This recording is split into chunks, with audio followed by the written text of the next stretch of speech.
News First is sponsored by Ram Trucks, built to serve. Hello and welcome into First Things First. I'm Heidi Watney. We've got Chris Broussard and Doug Gottlieb here. All excited to be here again on this hump day. Totally excited. Been a great week. We're midweek here. It's not Friday. You're not still excited? I'm still excited, but you're like, it's been a great week. It has. It's like he's about to do the Russell Simmons. Thank you and good night, right? No. We are having fun here this week, but we have a lot to get to today. We're going to start with Drew Brees. The Saints' 41-year-old quarterback had some decisions to make this offseason. Test the open market as a free agent, return to the Saints for his 20th season in the league, or just fade away into retirement as the NFL's career passing leader. And where better to make those decisions than Hawaii? I agree. Brees posted while on vacation, my feelings about the 2020 season. I look forward to the grind and the journey, for the reward at the end will be worth it.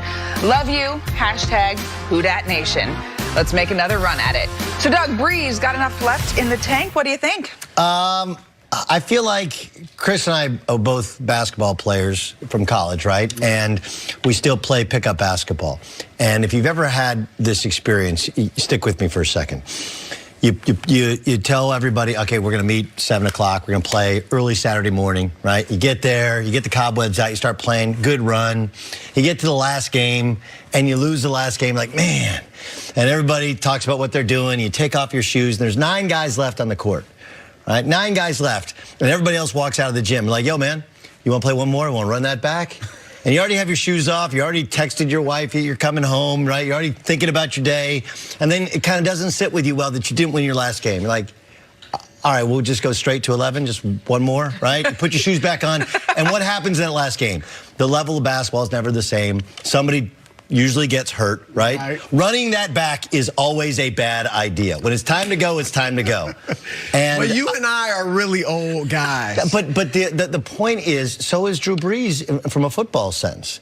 And you look at how he faded 2 seasons ago. You look at even this year with kind of load management because of the injury, Teddy Bridgewater, you get past his 12th game plus, and all of a sudden, his arm just didn't have the same zip in it. And he's playing in a dome. He's still playing with a great coach. He's still playing with the best wide receiver in football. And it's not the same because of the wear and tear and the attrition. And I understand. I love Drew Brees. He's going to be great if he wants to coach, if he wants to be a dad, if he wants to be a broadcaster. He's an all-time great quarterback. But I do think that once you really start thinking hard about retirement, you see the fade, and you understand, look, maybe they got screwed 2 years ago against the Rams. And I don't think it was a bad no call against Kyle Rudolph this year, but it doesn't sit well with them. And then, of course, you go back to the Minnesota Miracle. The last 3 years have been horrible in terms of ways to end tremendous seasons. But when you're done, you're done. When your shoes are off and you've texted your wife that you're coming home, don't run it back. I feel like it's a mistake. I think he should have rode off into the sunset as the all-time career passing and touchdown leader. I couldn't disagree more. I get your analogy about the open run, but Drew Brees has a lot left. He does. Now, I get it. The last 2 years, he dropped off after game 11. So games 12 and on, certainly last year, 2 years ago, you saw for the last several games he didn't play well. This year was just one game. It was the playoff game, but he wasn't the same in that game. But that's not enough of a sample size for me to say he can no longer get it done when I look at his body of work for the entire season. Now, again, if your 12-game theory is true, then yeah, he's going to fall off at that point and he won't be the same. We'll find out this year, but I just haven't seen enough to believe that because, Doug, you know the numbers. I mean, Drew Brees had a phenomenal year. Again, 74% completion, which led the NFL. 271 yards a game, 27 touchdowns, 4 interceptions. He was like 9th in yards per attempt. So it wasn't, I know he doesn't throw the long ball like he used to, but he's made up for it. He's very efficient. He's still, like I said, 8 yards per attempt, which isn't bad. So I still think he's got plenty left. He faced the best defense in the league, we would say, San Francisco, and threw for 5 touchdowns, no picks, 350 yards against them. Aaron Rodgers could do nothing against that defense. So I think he's got plenty left. Obviously, the way they've lost some of these games in the playoffs definitely grates at him. I think he's not the issue. The defense is fine. Drew Brees is fine. Obviously, their receiving core with Michael Thomas is fine. The running game is what they need. It hasn't been the same without Mark Ingram.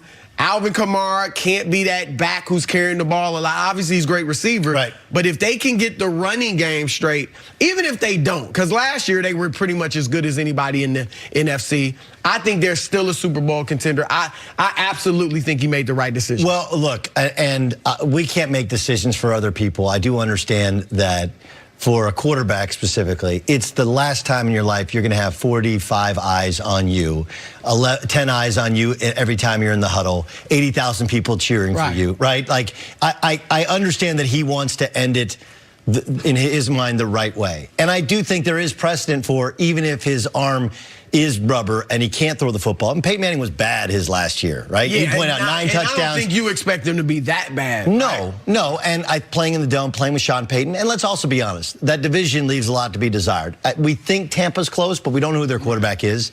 You know, Atlanta made a late season push, but they were a below 500 team that had to change their coaches from offensive coaches to defense coaches, vice versa. And Carolina's hit and reboot, right? So you feel like there's at least 4 wins in that division for a team that of late has dominated that division.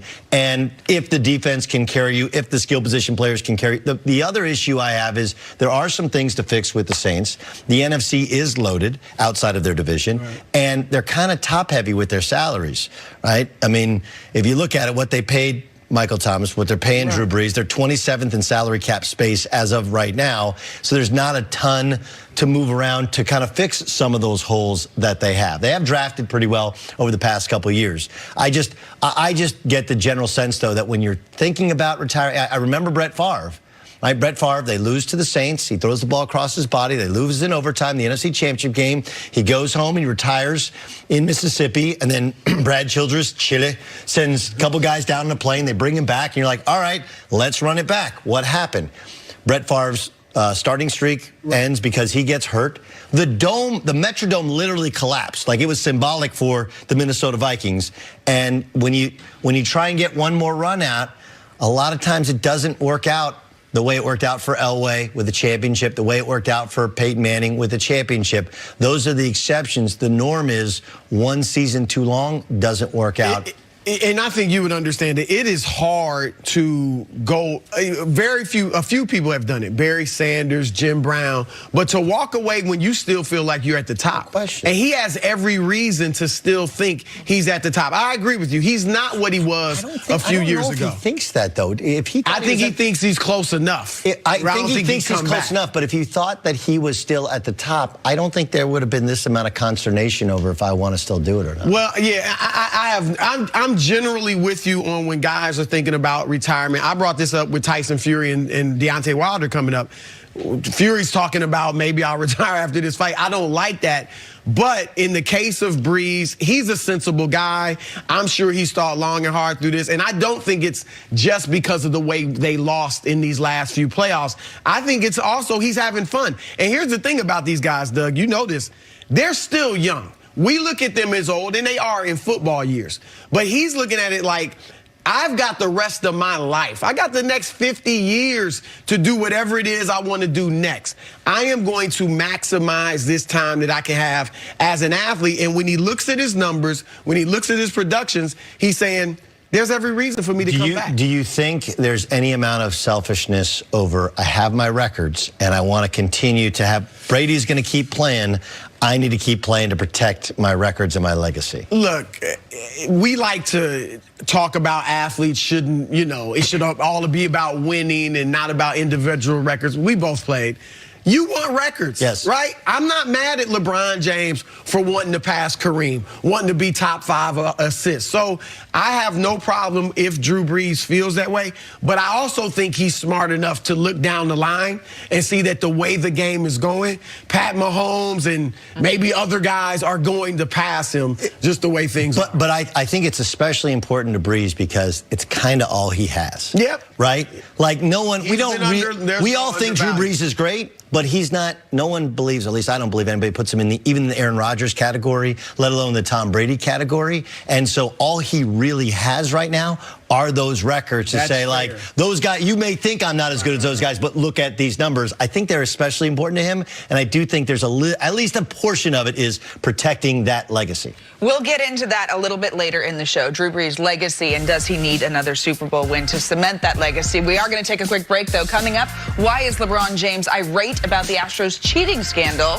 That's next on FS1. You can always check us out on the Fox Sports channel on Sirius XM. We'll be right back. Do you like that LeBron has an opinion on baseball? You know what?